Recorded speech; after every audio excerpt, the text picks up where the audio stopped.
Facebook profile বা পেজৰ নামটো সলনি কৰিব বিচাৰে, চেঞ্জ কৰিব বিচাৰে, তেনেহ'লে আমি এইটো ভিডিঅ'ত আজি ধুনীয়াকৈ দেখুৱাম আপুনি কেনেকৈ পেজ বা প্ৰফাইলৰ নামটো সলনি কৰিব।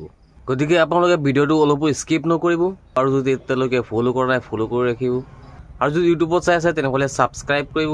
আহক এতিয়া মোবাইল স্ক্ৰীনলৈ। আপুনি যদি পেজৰ নামটো চেঞ্জ কৰিব বিচাৰে তেনেহ'লে আপুনি পেজটো লগইন কৰি ল'ব আৰু যদি প্ৰফাইলৰ নামটো চেঞ্জ কৰিব বিচাৰে তেনেহ'লে আপুনি প্ৰফাইলটো আপোনালোকে লগইন কৰি ল'ব। যদি আপুনি প্ৰফাইলৰ নামটো চেঞ্জ কৰিব বিচাৰে তেনেহ'লে আপুনি ওপৰৰ থ্ৰী লাইনত ক্লিক কৰি আপুনি ছেটিঙত আহিব। ছেটিঙত অহাৰ পিছত আপোনালোকে ইয়াত পাব চি মোৰ ইন একাউণ্ট চেণ্টাৰ, ইয়াত আপোনালোকে ক্লিক কৰিব।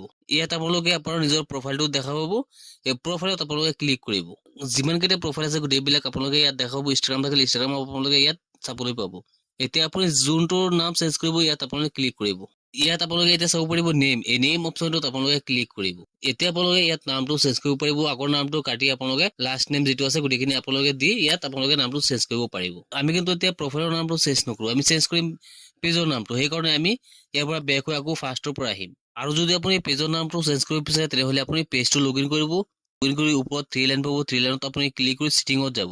ছেটিঙত অহাৰ পিছত আপোনালোকে ইয়াত তলত পাব। ছেটিঙত অহাৰ পিছত আপোনালোকে ইয়াত তলত পাব পেজ ছেটআপ। আপোনালোকে এই পেজ ছেটআপত আপোনালোকে ক্লিক কৰিব লাগিব। এতিয়া আপোনালোকে ওপৰত চাব পাৰিব নেম, ইউজাৰ নেম। আপুনি যদি নেমটো চেঞ্জ কৰিব বিচাৰে তেনেহ'লে আপুনি নেম অপশ্যনত ক্লিক কৰিব। ইয়াত আপোনালোকে আগৰ পুৰণা নামটো চাব পাৰিব। এইটো নাম কাটি আপোনালোকে নতুন নাম যিটো দিব সেই নামটো আপোনালোকে ইয়াত বহুৱাই দিব। নতুন নামটো দি আপোনালোকে ৰিভিউ চেঞ্জত আপোনালোকে ক্লিক কৰিব। এতিয়া আমি নতুন নামটো ইয়াত বহুৱাই ৰিভিউ চেঞ্জত ক্লিক কৰিলোঁ। এতিয়া আপোনালোকে পুৰণা পেজৰ নামটো আৰু নতুন পেজৰ নামটো দুয়োটাই আপোনালোকে ইয়াত চাব পাৰিব। এতিয়া আপোনালোকে তলত চাবলৈ পাব ছাবমিট ফৰ এপ্ৰুভেল। এই ছাবমিট ফৰ এপ্ৰুভেলত আপোনালোকে ক্লিক কৰিব।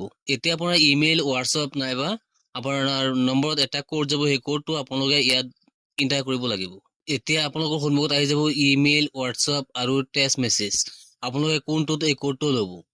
আমি এতিয়া টেক্সট মেছেজত কোডটো ল'ম। কণ্টিনিউ অপশ্যনত ক্লিক কৰাৰ লগে লগে মোবাইলটোত এটা কোড আহি গ'ল। সেই কোডটো ইয়াত বহুৱাই কণ্টিনিউ অপশ্যনত আকৌ ক্লিক কৰি দিম। কণ্টিনিউ অপশ্যনত ক্লিক কৰাৰ লগে লগে আপোনাৰ নামটো চেঞ্জ হৈ গ'ল। আপোনালোকে এটা কথা মনত ৰাখিব, আপোনালোকৰ পেজ বা প্ৰফাইল যিয়েই নহওক কিয়, আপুনি যেতিয়া এবাৰ নামটো চেঞ্জ কৰিব কিন্তু আপুনি 8 দিনৰ ভিতৰত অৰ্থাৎ 2 মাহৰ ভিতৰত আপুনি নামটো আকৌ চেঞ্জ কৰিব নোৱাৰিব।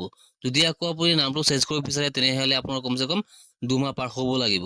তাৰপিছতহে আপোনালোকে আকৌ নামটো চেঞ্জ কৰিব পাৰিব। এতিয়া আমি আকৌ ৰিফ্ৰেছ কৰি হোম পেজলৈ আহিলোঁ। অহাৰ লগে লগে চাব পাৰিলোঁ নামটো সম্পূৰ্ণকৈ চেঞ্জ হৈ গ'ল। আজিৰ ভিডিঅ'টো এইখিনি আছিলে। লগ হ'ব নেক্সট ভিডিঅ'ত।